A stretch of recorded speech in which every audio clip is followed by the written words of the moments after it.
What day is this?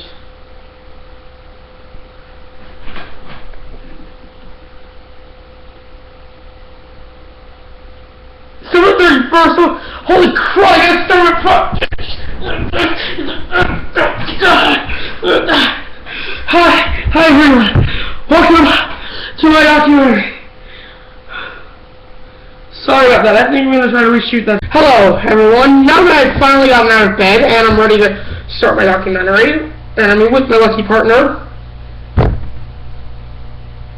I am going to be talking about Bill Gates and his impact on history.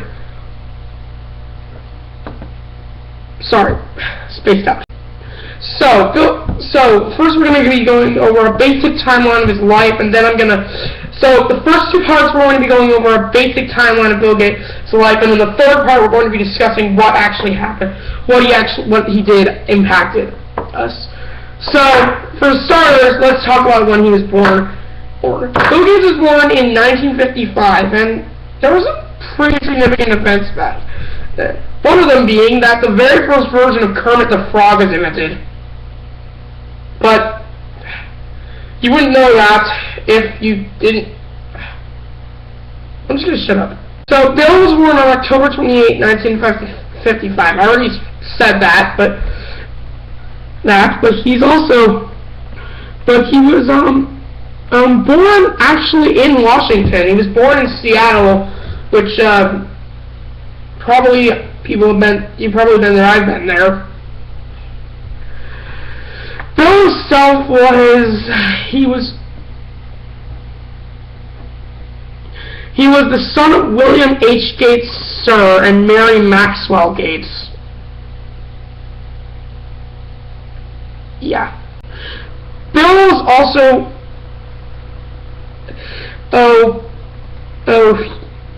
enrolled at Lakeside School in when he was 13, which is a exclusive preparatory school. And when he was at that school, the school actually purchased a very primitive computer, which I don't actually have a primitive computer, so please just pretend pretend this is a primitive computer. Because, you know, it's pretty junky. Nice. So that's how Bill Gates got into computers. His school bought a primitive computer. He and 4 other students began their own computer company in 1968, so not long after he was born. But they actually were placed in detention because they were found to be creating computer games when they were supposed to be doing their research.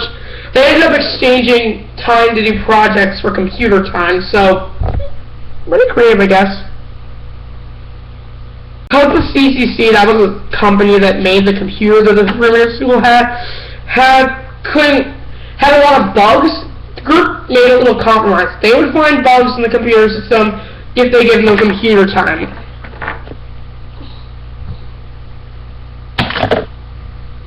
I don't know why I just did that. In 1970, CCC, the company that Bill Gates had the computer for, shut down. Not sure why, but it shut down. And a year later, he was offered a job at Information Sciences Inc. And 2 years after that, he went to Harvard and actually dropped out. So, just because you get bad grades and drop out of school doesn't mean you can't be great. Although, you probably should try not to, you know, fail in everything. Otherwise, you're just going to end up being that guy who works at McDonald's. In 1975, Microsoft, which had a hyphen in it in the original title, was started. It was a pretty primitive company, and the next year after that, the hyphen was removed, becoming the Microsoft we know today. So, hey, pretty cool.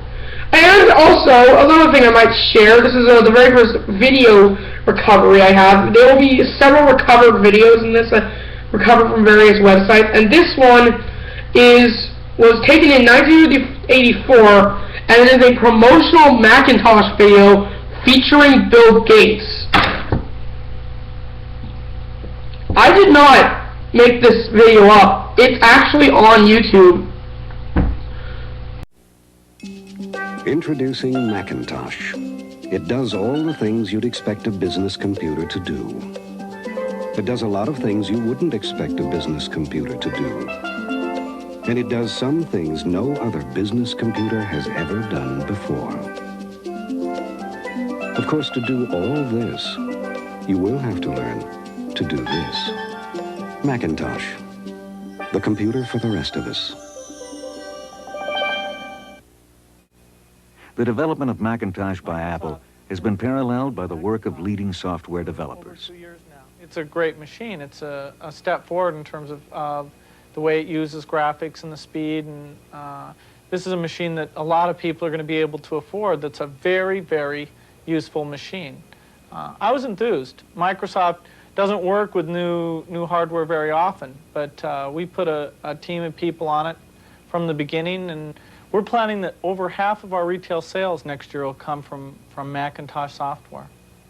At the back of Macintosh, you'll find two built-in ports for connecting a printer, a modem, or to AppleBus, Apple's own local area network, as well as a dedicated port for an external disk drive. The Image Writer printer from Apple is specially designed for Macintosh.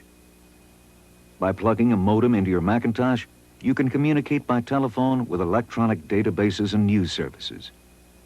You can also emulate DEC VT100 and IBM 3278 terminals.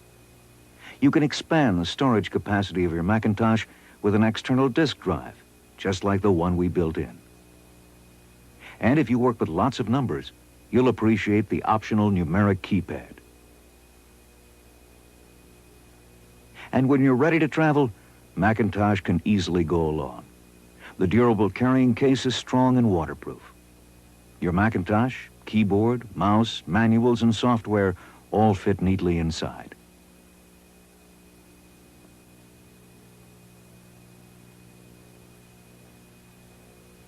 Even fully loaded, the carrying case is light enough to go anywhere you go.